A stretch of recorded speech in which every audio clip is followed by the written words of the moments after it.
treasures are not what we originally assumed them to be. Not artifacts as we might define them. Something else, maybe. Sanctum's going to love this. They gave you a small fortune based on the presumed power of some useless trinkets. Power is subjective. Our enemies were willing to kill for these trinkets, willing to die for them.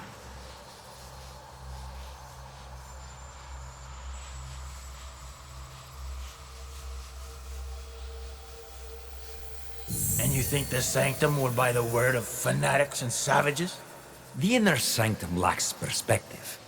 They cannot see the world past their marbled walls and manicured topiaries. The inner sanctum will believe whatever I tell them.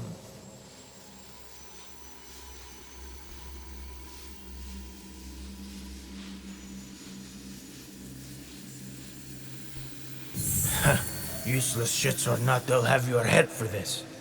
Unless you plan to feed them more lies. I will feed them something better. Progress. We crushed the assassins and their Japanese counterparts, thanks to their devotion to whatever was in that box. These treasures are just as potent as any artifact, if not more so. Symbols of Japan's virtues. At least what one of them said.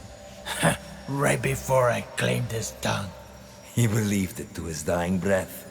They all did, as does another man under our thumb.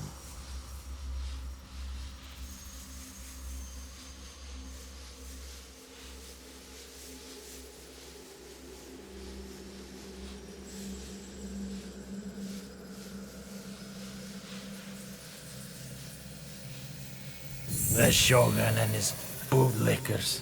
The Shinbakufu. He seeks to trade those treasures for the throne. A gilded cage in a Templar court. The Shinbakufu will sing to our melody.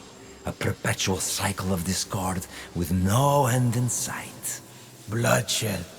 Great for business.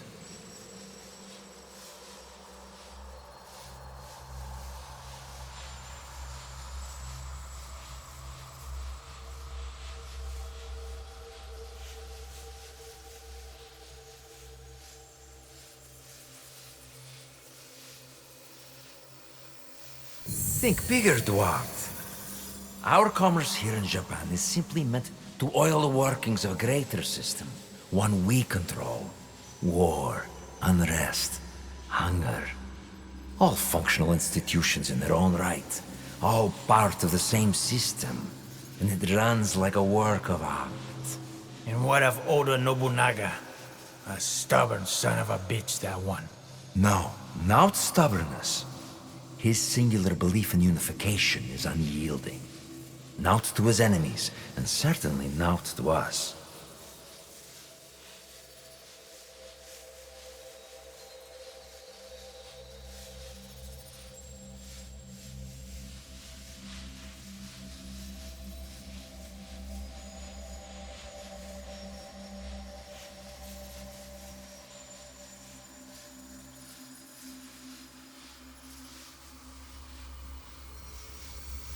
Then we got him. Kill his whole family. His men will turn on him. One is already thinking it. All he requires is a simple nudge. Why don't we kill the bastard ourselves? I have yet to claim the tongue of a daimyo. It is how we have always done things. A pinch here, press there. The occasional promise written in honey and gold. The desire to shape one's own destiny is irresistible. If only they could.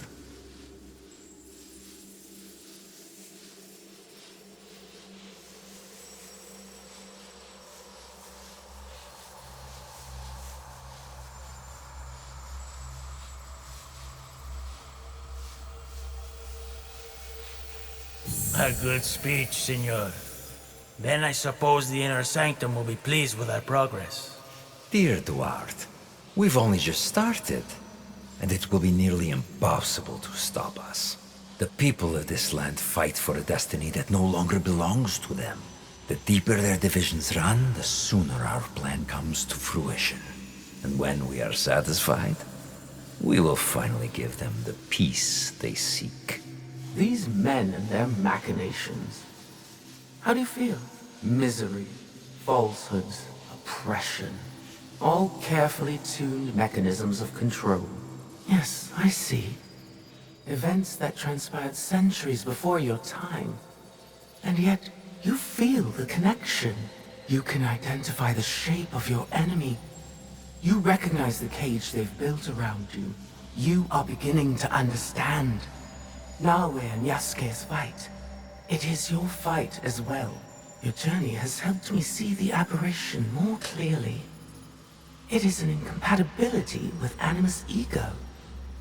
It is what drives you to fight.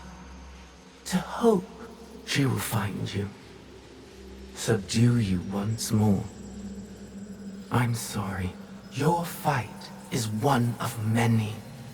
You may meet an impasse, taste defeat, but you will not fail. What has come before, what has been, you understand now.